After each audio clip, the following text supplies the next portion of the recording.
Morning everyone, ito na naman si Mr. Richards pa. Papunta na tayo sa ating client for ribbon. Magre-ribbon tayo sa ating client at makukulay tayo ng buhok.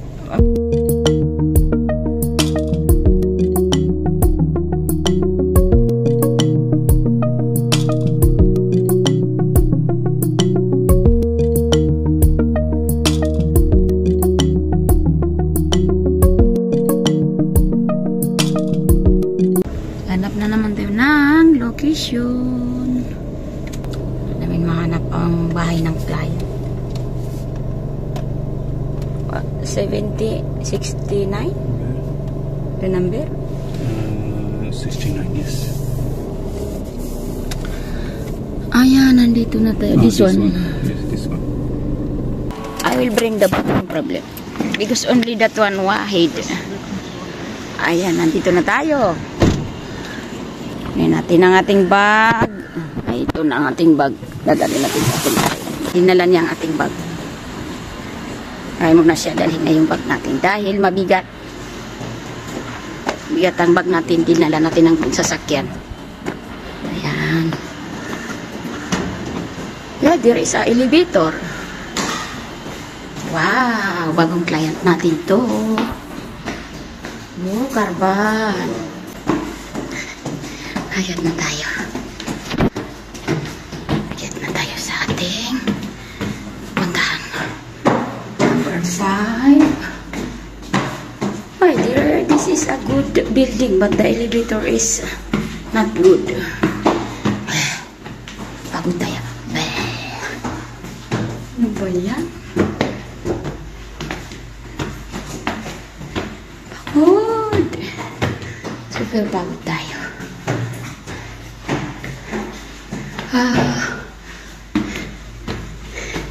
Bago na tayo.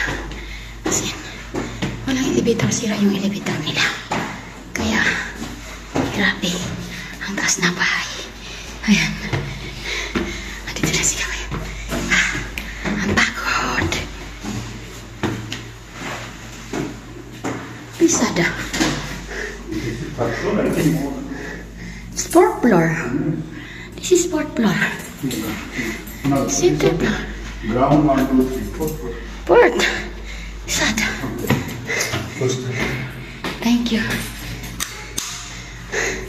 Nandito na siya.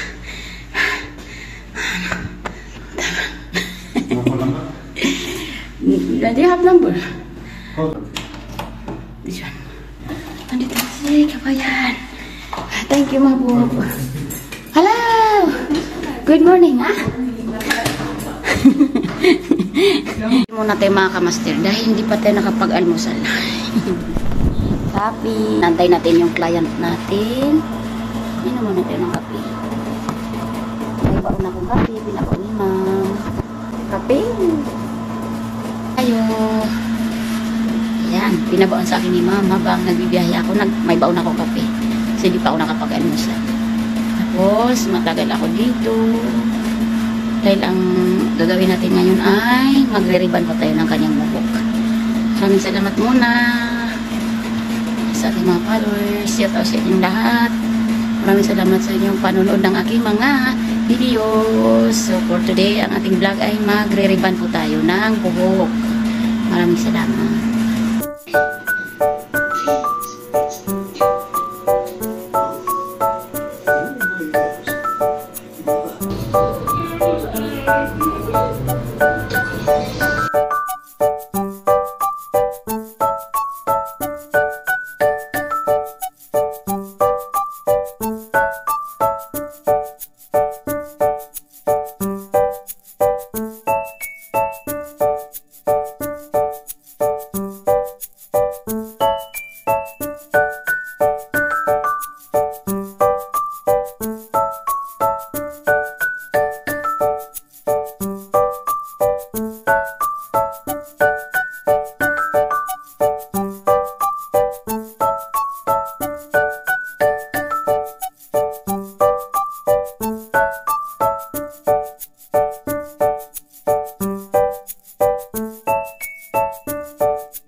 Ang gamit ko, ibig sabihin, kulat na ulo.